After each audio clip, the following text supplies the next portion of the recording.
오늘 주신 말씀을 가지고 오직 나와 함께 하신 하나님의 은혜로라. 다른 제목으로 말씀드리면 나의 나된 것은 하나님의 은혜입니다 라는 제목으로 함께 은혜를 나누고자 합니다. 베드로의 삶은 놀라운 그 자체입니다. 왜 놀라운가 하면 예수님의 부르심이 있기 전과 후가 너무 다르기 때문입니다. 성령 충만 이전과 그 이후가 너무 다르기 때문입니다. 한 번의 설교로 3,000명이 회개하고 돌아오는 구원의 역사를 일으키고 또한 안전뱅이를 일으키고 심지어는 죽은 사람을 살리고 배운 것이 없는 그가 베드로 전후서를 기록해서 우리에게 남겨주고 있고 등등 정말 베드로의 후반부의 삶을 보면 그냥 입이 딱 벌어질 만큼 놀라운 삶을 살았던 것을 발견하게 됩니다. 베드로의 과거를 안다면 믿을 사람이 아무도 없을 만큼 전과 후가 다른 것입니다. 갈릴리 출신의 일자무식의 어부가 어떻게 이렇게 변화될 수 있는가? 이것을 성경은 하나님의 은혜다라고 말하고 있는 것입니다. 정말 하나님의 은혜 말고는 설명할 방법이 없습니다. 베드로에게 스스로가 자신의 삶을 정의해보라면 어떻게 할 것인가? 아마 오늘 이 말씀을 인용하지 않았을까라고 생각합니다. 다시 한번 고린도전서 15장 10절을 같이 읽어보겠습니다. 그러나 내가 나된 것은 하나님의 은혜로 된 것이니 내게 주신 그의 은혜가 헛되지 아니하여 내가 모든 사도보다 더 많이 수고하였으나 내가 한 것이 아니요 오직 나와 함께 하신 하나님의 은혜로라. 아멘. 베드로도 동일한 고백을 했을 것입니다. 나의 나된 것은 하나님의 은혜 때문입니다. 이 하나님의 은혜는 정말 내용들이 많지만 베드로의 삶을 바라보게 될 때 여기는 몇 가지의 중요한 요소가 담겨 있는 것을 발견하게 됩니다. 베드로가 베드로 된 것은 하나님의 은혜 때문인데 이것을 풀이하면 첫째는 하나님의 부르심이 있었기 때문입니다. 둘째는 하나님을 체험했기 때문입니다.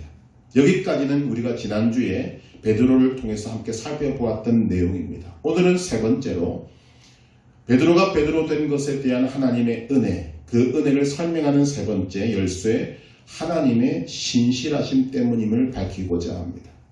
한번 따라 하십시다. 하나님의 신실하심. 하나님의 신실하심. 베드로는 놀라운 삶을 살았고 예수 그리스도를 자랑하고 하나님의 영광을 드러냈던 사람입니다. 그러나 그가 처음부터 이런 삶을 살았던 것은 아니었습니다. 그는 변화된 것입니다. 정말 놀랍도록 변화된 것입니다. 그렇기 때문에 우리는 이 베드로를 우리의 본으로 삼기에 좀 부담이 덜한 것입니다. 사실 아브라함이나 이삭 또 다니엘을 보면 본으로 삼기에는 참 마음이 부담스럽습니다. 본받기가 버겁다는 것입니다. 그런데 야곱은 아니지 않습니까? 너무나 인간적입니다. 나와 비슷하거나 나보다 못하면 못했지 나보다 낫다는 생각이 별로 들지 않습니다. 베드로가 꼭 그런 사람으로 우리에게 다가오는 것입니다. 하나님께서 야곱뿐만 아니라 베드로의 이 인간적이고 나약한 모습을 성경에 다 기록해 놓으신 이유가 무엇인가? 이런 야곱이라도 하나님께서 믿음의 조상으로 만드시고 이런 베드로라도 하나님의 영광을 드러내는 사람으로 만드신 하나님의 신실하심을 보라는 것입니다. 그리고 하나님의 그 신실하심이 오늘 이 나 같은 사람도 얼마든지 변화시켜서 하나님의 영광을 드러내는 사람으로 만드실 수 있다. 만드신다는 것을 우리에게 보고 듣고 믿고 확신하라고 우리에게 이것을 보여주고 계시는 것입니다. 성경의 수많은 인물들 중에서 베드로처럼 오르락내리락 하는 사람을 찾기는 참 어렵습니다. 베드로는 은혜 받고 감동받으면 하늘을 날아다닙니다. 그러나 조금 지나면 그는 바닥에 나동그라칩니다. 이런 것이 한두 번이 아닙니다. 마태복음 14장 27절 이하에 보게 되면 예수님께서 물 위를 걸어서 제자들에게 오시는데 그때 베드로가 말합니다. 주여 만일 주님이시거든 나를 명하사 물 위로 오라 하소서. 예수님이 오라 하시니 실제로 베드로는 물 위로 뛰어내려서 물 위를 걸어서 예수님께 갑니다. 그러다가 바람을 보고 파도를 보고 무서워서 물에 빠집니다. 극과 극을 갈리는 것입니다. 마태복음 16장 13절 이하에 보게 되면 예수님께서 빌립보 가이사랴 지방에 이르러서 제자들에게 물으십니다. 사람들이 나를 누구라 하느냐? 제자들이 말합니다. 세례 요한, 엘리야, 예레미야나 선지자 중에 하나라 합니다. 그러면 너희는 나를 누구라 하느냐? 그때 베드로가 멋진 대답을 합니다. 주는 그리스도시요 살아계신 하나님의 아들이십니다. 예수님께서 칭찬하십니다. 요즘으로 말하면 참 잘했어요 라는 도장을 쾅쾅쾅 아마 수십 개 수백 개 찍어주셨을 것입니다. 그리고는 말씀하십니다. 바요나 시몬아 네가 복이 있도다.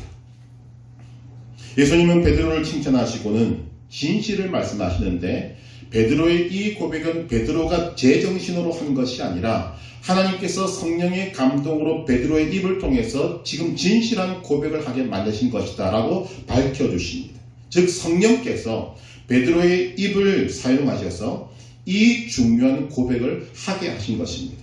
왜냐하면 이 베드로의 고백이 예수님이 어떤 분이신지를 나타내는 아주 중요한 고백이기 때문입니다. 어쨌든 이 고백으로 베드로는 예수님의 칭찬을 받게 됩니다. 그런데 조금 후에 베드로는 바로 사탄의 도구가 되어버리고 맙니다. 베드로의 고백을 받으신 예수님께서 이제는 때가 되었다 생각하셔서 이제 십자가의 고난과 죽음 그리고 부활을 말씀하시자 베드로가 이렇게 합니다. 예수를 붙들고 항변하여 가로되 주여 그리 마옵소서 이 일이 결코 주께 미치지 아니하리이다. 자신을 뜯어말리고 있는 베드로를 향해서 예수님께서 뭐라고 말씀하십니까? 사탄아 내 뒤로 물러가라. 여러분 성경이 어떻게 기록하고 있는가 하면 베드로가 예수를 붙들고 항변하여 이르되 이 항변에 해당하는 말은 질책하다 꾸짖는다의 뜻입니다. 지금 베드로는 자신의 신분을 망각하고 있습니다. 조금 전에 베드로가 어떤 고백을 했습니까? 예수님을 향해서 예수님은 주님이십니다. 예수님은 그리스도이십니다. 예수님은 하나님의 아들이십니다. 라고 높였습니다. 그리고 칭찬도 들었습니다. 그런데 바로 뒤를 이어서 베드로는 자신이 주와 그리스도와 하나님의 아들이라고 높이고 불렀던 그 예수님을 자신이 질책하고 꾸짖는 것입니다.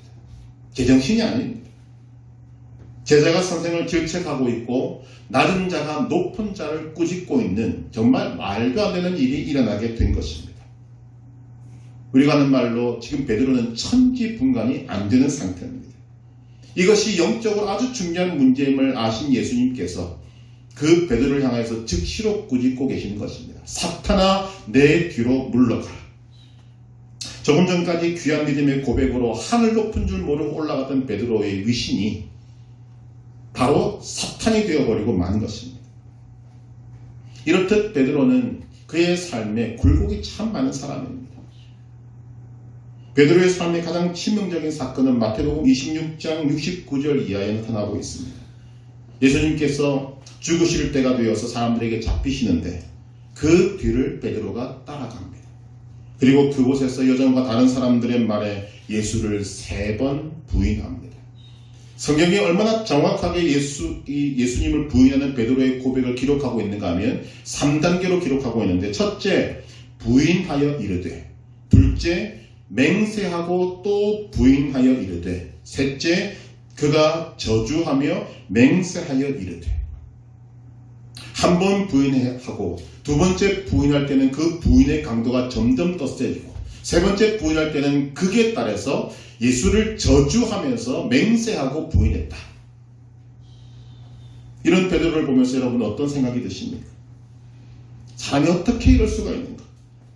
그동안 받은 은혜는 어디로 가고 그러면서 베드로를 비난하고 싶은 마음이 생기지 않습니까? 그래 여러분 이것은 쉽게 생각할 문제가 아닙니다. 베드로가 분위기와 상황에 따라서 오르락 내리락하고 위기에 부딪혔을 때 나몰라라는 이 모습은 베드로만의 모습이 아니라 실제로는 저와 여러분들의 모습이기도 합니다. 지금이라면 우리가 은혜롭게 예배를 드리고 있는 지금 이 상황이라면 우리의 삶에 그렇게 큰 위협이 없는 이런 상황이라면 여러분 이렇게 생각할 수도 있습니다. 나라면 죽었다 깨어나도 예수님 부인하지 않을 거예요. 사람이 의리가 있지 어떻게 그렇게 쉽게 부인할 수 있을까? 이런 생각을 하고 이렇게 말하는 사람들도 분명히 있을 것입니다. 왜냐하면 실제로 이런 상황이 내게 일어나지 않았기 때문에.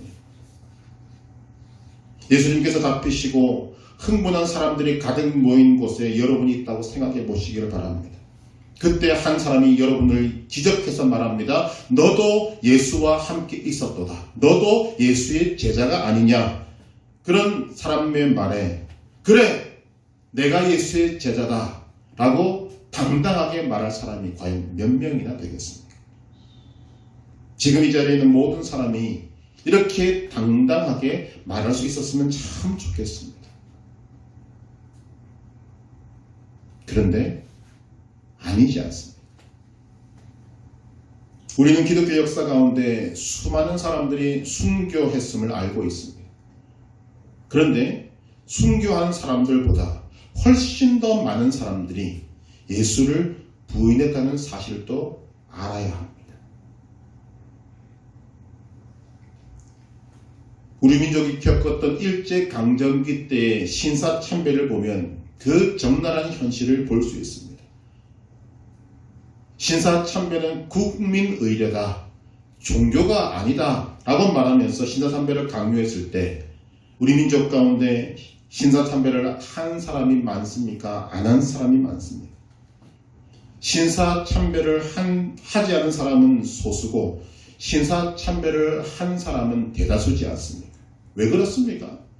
무섭고 두렵고 공포스럽고 죽음에 대한 공포가 우리에게 직접 와닿았기 때문입니다.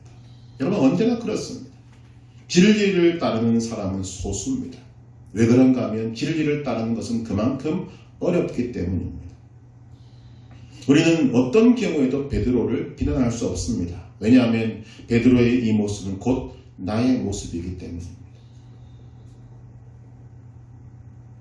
베드로가 예수님을 부인한 이 사건이 충격으로 다가오는 것은 예수님께서 미리 베드로의 이런 행동을 말씀해 주셨기 때문입니다. 마태복음 26장 31절 이하에서 예수님께서 말씀하십니다. 오늘 밤에 너희가 다 나를 버리리라. 그때 베드로가 말합니다. 모두 주를 버릴지라도 나는 주를 결코 버리지 않겠나이다. 예수님이 다시 말씀하십니다. 내가 진실로 진실로 내게 이르노니 오늘 밤 닭 울기 전에 네가 3번 나를 부인하리라. 그때도 베드로는 말합니다. 내가 주와 함께 죽을지언정 주를 부인하지 않겠나이다. 그리고 성경은 이렇게 말합니다. 모든 제자들도 다 그렇게 말하더라.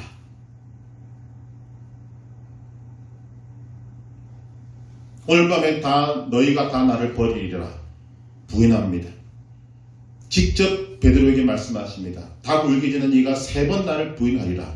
내가 죽을지언정 주를 버리지 않겠나이다. 얼마나 자신만만하게 자신의 신정을 고백했습니까? 그리고는 불과 몇 시간 뒤 예수를 부인하며 맹세하고 부인하며 저주하고 부인한 것이 베드로의 모습이었습니다. 이것이 인간의 연약한 모습입니다. 그런데 이런 베드로가 사람을 낳은 어부가 되고 바위같이 흔들리지 않는 믿음으로 담대히 예수 그리스도를 전하는 사람이 된 이유가 무엇인가? 바로 그것이 하나님의 은혜요 하나님의 신실하심 때문이다 라고 밝히고 있는 것입니다. 그러니 예수님께서 이 베드로를, 이 밑바닥을 친 인생인 베드로를 다시 회복시키시는 것을 요한복음 21장에서 보게 됩니다. 부활하신 예수님께서 물고기를 잡고 있는 제자들을 찾아가셔서 그들을 만나십니다. 그리고 베드로에게 묻습니다.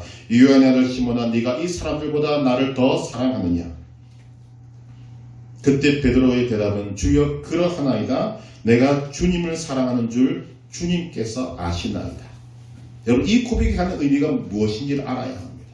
베드로는 한 번도 예수님을 사랑하지 않은 적이 없었습니다. 그런데 인간의 연약함 때문에 그는 오르락내리락하고 결정적인 순간에 주님을 부인할 수밖에 없는 그런 연약한 인생이었다는 것입니다. 이 예수님께서 베드로에게 네가 이 사람들보다 나를 더 사랑하느냐, 그리고 베드로의 고백을 들으시고 내 양을 먹이라, 내 양을 치라, 내 양을 먹이라, 나를 따르라 하시는 이 장면에서 저는 옛날부터 궁금한 것이 있었습니다. 왜 예수님께서 단 한 번도 베드로를 책망하지 않으셨는가 하는 점. 아니, 책망하시기 전에 네가 왜 그랬느냐라고 묻지도 않으시는 점이 참 궁금했습니다. 예수님이시기 때문에 궁금하지 않을 수도 있습니다. 왜냐하면 예수님은 베드로가 부인할 것을 다 하셨습니다. 다 말씀해 주셨습니다. 베드로는 예수님의 말씀에서 한치도 어긋나지 않고 그대로 행했습니다.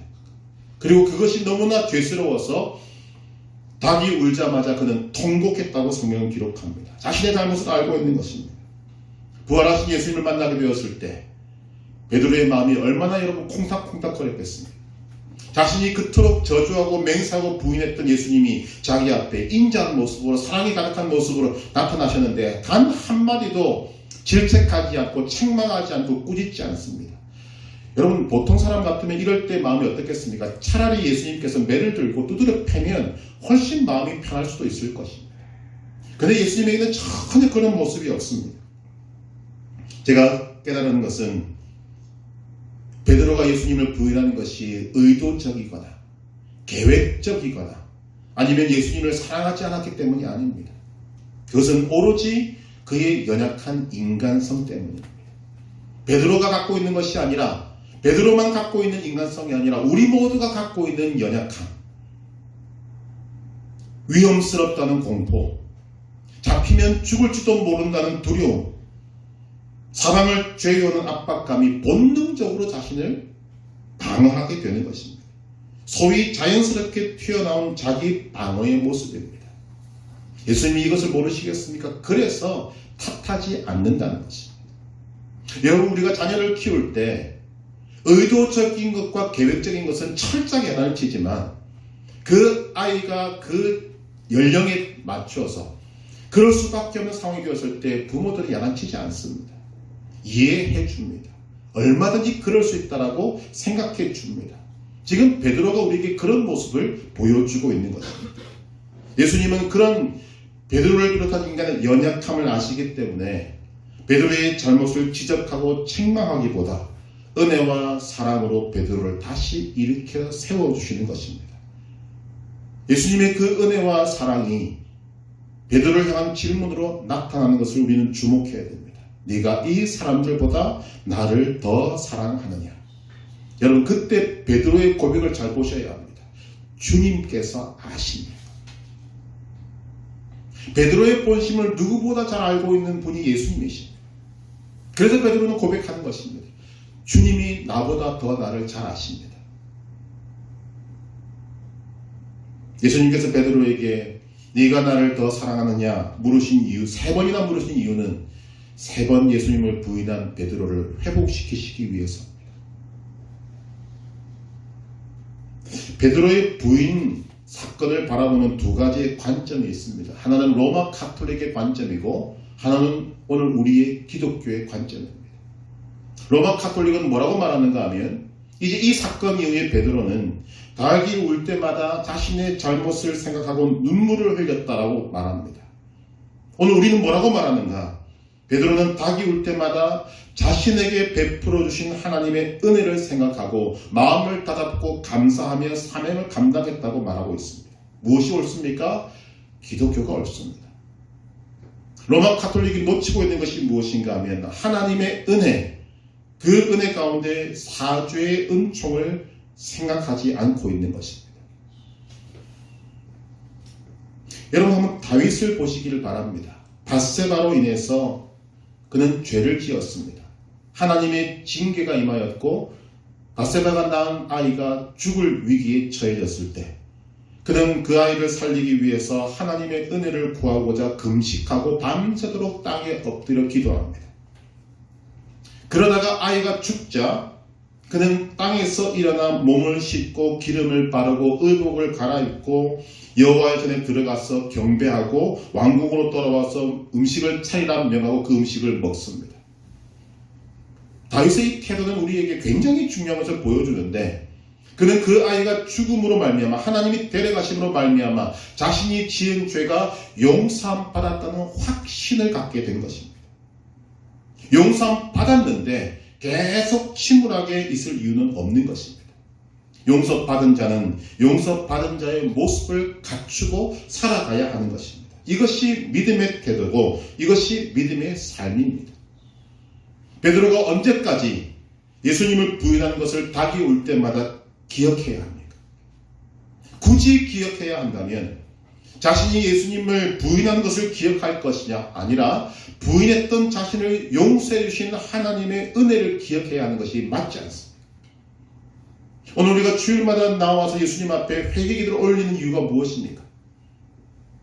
우리는 이 세상을 살아가는 동안에 죄 지을 수밖에 없고 죄를 붙이고 살아갈 수밖에 없는 인생들입니다. 그러나 주님 앞에 나와서 그 죄를 기억하고 주님의 사심을 구할 때 하나님이 나를 용서하신다. 나는 용서 받을 수 있다. 용서받았다라는 확신을 가지고 이제 그 죄를 나와는 상관없는 것으로 여기는 용서 받은 자의 삶을 살아나가는 것이 믿음의 삶이어야 하는 것입니다.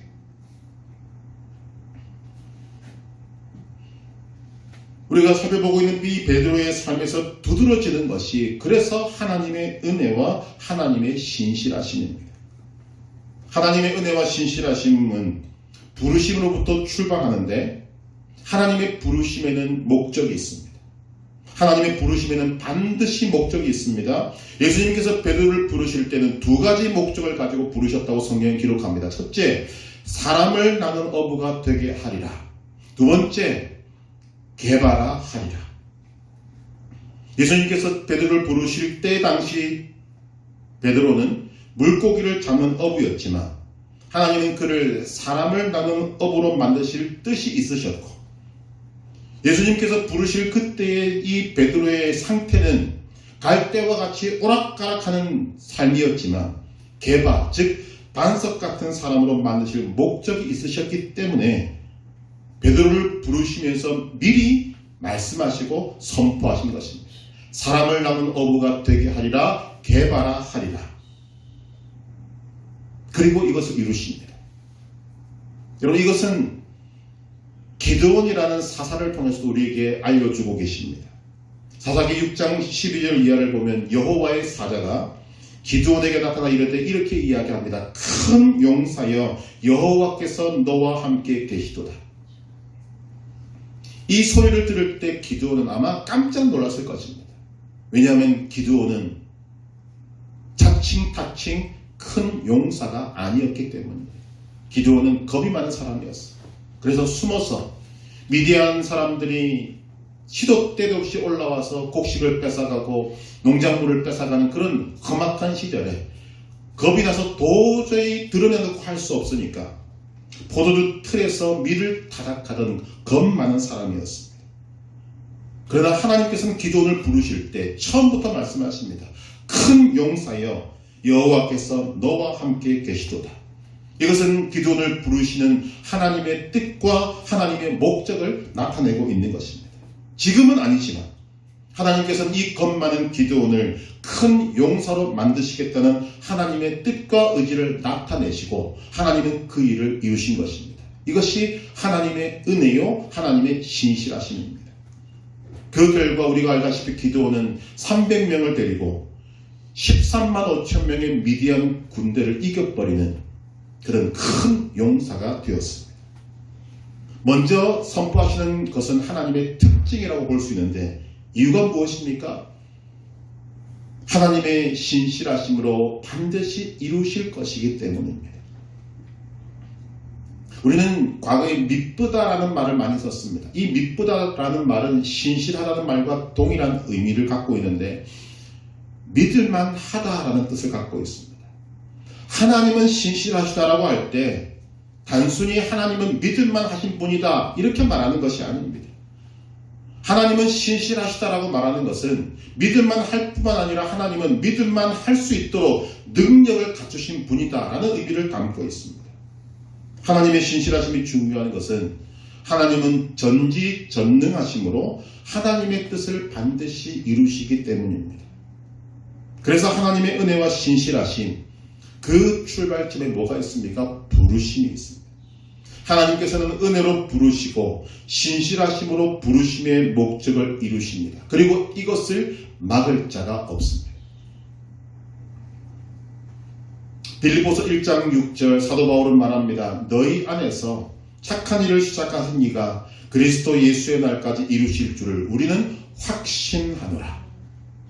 로마서 11장 26절 하나님의 은사와 부르심에는 후회하심이 없느니라. 왜 하나님의 은사와 부르심에는 후회하심이 없습니까? 하나님의 은혜와 신실하심으로 반드시 이루시기 때문입니다. 하나님이 우리를 구원하시는 구원도 마찬가지입니다. 로마서 8장 30절을 보시면 또 미리 정하신 그들을 또한 부르시고 부르신 그들을 또한 의롭다 하시고 의롭다 하신 그들을 또한 영화롭게 하셨느니라. 이 말씀을 왜 우리에게 선포하시는가? 하나님의 은혜와 신실하심으로 반드시 우리의 구원을 이루실 것이기 때문에. 베드로는 하나님의 은혜와 신실하심으로 하나님의 사람으로 만들어져간 사람입니다. 전승에 따르면 베드로는 말년에 로마에 가서 전도하다가 로마의 집정관이었던 아그리빠에게 심한 박해를 받아서 도저히 견딜 수 없어서 그곳에 있던 성도들이 베드로를 밀어냈다고 합니다. 로마를 떠나십시오. 그래야 삽니다. 어쩔 수 없이 로마를 떠나가는데 길을 가다가 로마를 향해 걸어가시는 예수님을 만나게 됩니다. 예수님께서 로마를 향해 가시는 것을 길에서 만난 것입니다. 베드로가 깜짝 놀라서 예수님께 묻습니다. 주님 어디로 가십니까? 그것이 바로 유명한 쿼바디스 도미네라는 말입니다. 주여 어디로 가시나이까? 그때 예수님은 베드로에게 말씀하십니다. 나는 네가 나온 로마로 가서 다시 십자가를 지려고 한다. 이 소리를 들은 베드로가 심히 마음이 아프고 그리고는 베드로는 회개하고 돌이켜서 다시 로마로 갑니다. 복음을 전하다가 붙잡혀고 이제는 죽임을 당하게 되는데 십자가에 못 박히는 죽임을 당하게 됩니다. 그때 베드로는 이렇게 이야기합니다. 나는 주님과 같은 모습으로 죽을 수 없다. 그래서 십자가에 거꾸로 못에 박혀 죽임을 당하게 되는 것입니다. 예수님이 부르심 이전에 베드로의 모습이 아닙니다. 갈대와 같이 연약하고 상황에 따라 오르락내리락하고 성급하고 조급하며 좌충우돌하고 천방지축이었던 베드로가 믿음직하고 듬직하고 반석 같은 믿음의 소유자가 될 수 있었던 이유가 무엇입니까? 바로 하나님의 은혜와 하나님의 신실하심 때문입니다. 하나님께서는 처음부터 말씀하셨습니다. 사람을 낳은 어부가 되게 하리라. 베드로는 사람을 낳은 어부가 되었습니다. 장차 개발하 하리라. 베드로는 반석 같은 사람이 되었습니다. 하나님의 은혜와 신실하심으로 하나님은 베드로를 그렇게 만드신 것입니다.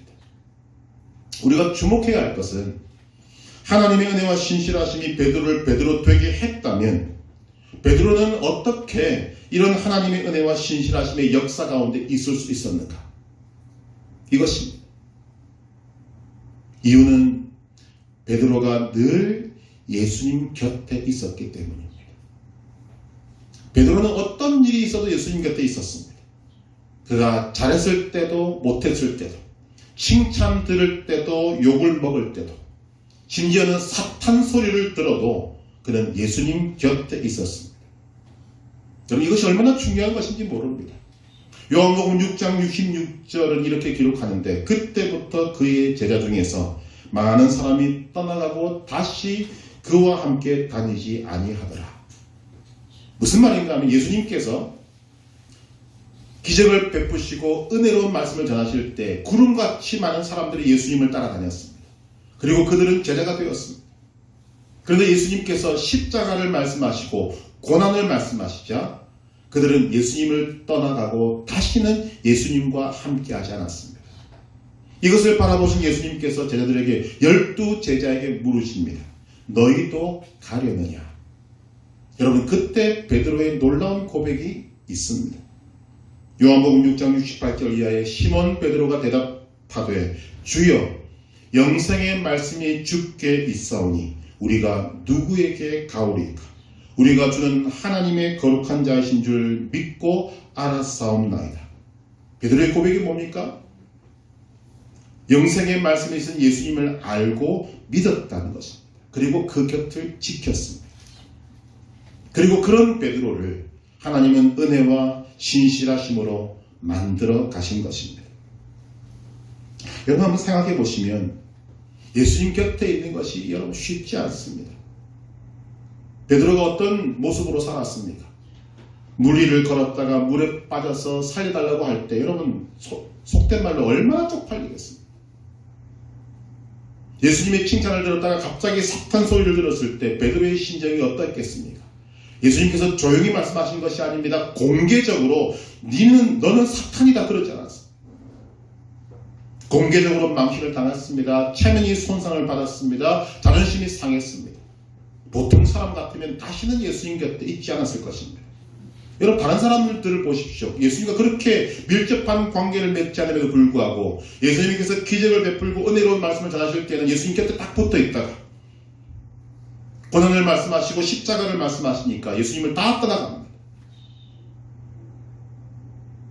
다른 일일 수는 있지만 가룟유다는 예수님을 판 후에 회개하고 돌이킬 기회를 찾지 않고 스스로 목숨을 끊었습니다. 스스로 예수님 곁을 떠난 것입니다.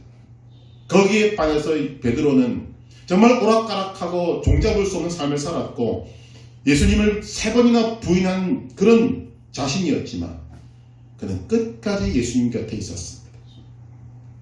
비록 예수님께서 잡히시던 날 다른 도망간 제자들과 같이 도망가지 않고 예수님을 따라갔는데 거기서 부인했는데 여러분 그것도 생각해보면 예수님 곁에 있고 싶은 그의 표현이지 않았겠습니까? 여러분 예수님 곁에 있는 것 이것이 믿음입니다. 언제나 예수님께 붙어있는 것 이것이 중요한 것입니다. 요한복음 15장에서는 가지의 사명을 말하고 있습니다. 가지의 사명이 무엇입니까? 나무에 붙어있는 것입니다. 요한복음 15장 5절 나는 포도나무에 너희는 가지라 그가 내 안에 내가 그 안에 거하면 사람이 열매를 많이 맺나니 나를 떠나서는 너희가 아무것도 할 수 없습니다. 베드로는 정말 연약한 가지인 것처럼 보이지만 그는 철저하게 포도나무이신 예수님께 붙어 있었습니다. 바람이 불어도 비가 와도 폭풍이 불어도 그 결과 하나님의 은혜와 신실하심으로 말미암아 나중에는 열매를 많이 맺게 되었다는 것입니다. 하나님께서는 베드로에게 베푸셨던 은혜와 신실하심과 동일한 것으로 우리를 불러주셨습니다. 이사야 43장 1절 야곱아 너를 창조하신 여호와께서 지금 말씀하시느니라. 이스라엘아 너를 지으신 이가 말씀하시느니라. 너는 두려워하지 말라. 내가 너를 구속하였고 내가 너를 지명하여 불렀나니 너는 내 것이라. 베드로전서 2장 9절 그러나 너희는 택하신 족속이요 왕같은 제사장들이요 거룩한 나라요 그의 소유가 된 백성이니 이는 너희를 어두운 데서 불러내 그의 귀한 빛에 들어가게 하시니 아름다운 덕을 선포하게 하려 하심이라.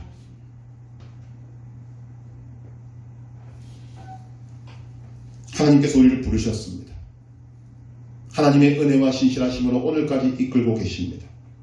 여러분 예수님에게 영생의 말씀이 있음을 알고 계십니까? 그렇다면 예수님 곁에 붙어 있으시기를 바랍니다.